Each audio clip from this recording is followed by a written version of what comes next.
guys, welcome back to another new video. This video I'll show how to change your YouTube Embrace video in PowerPoint 2016.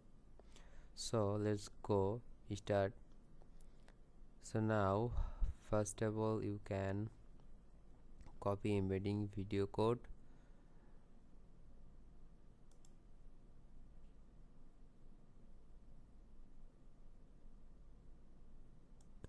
So guys, now I'm click Khalid Farhan video.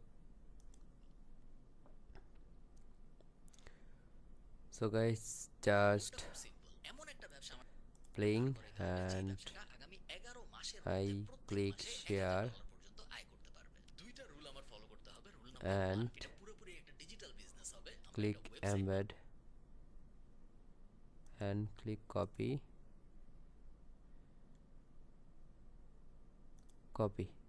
Okay, now I am show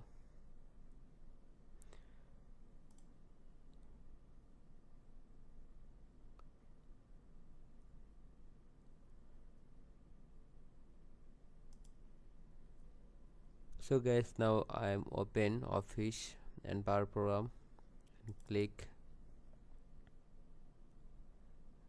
here and click here options, click insert, click video, online video, please paste embed code, then arrow. Now your video is embed video ready, just you can resize it. So guys, I hope you enjoyed this video, so please subscribe our channel and like this video. So goodbye.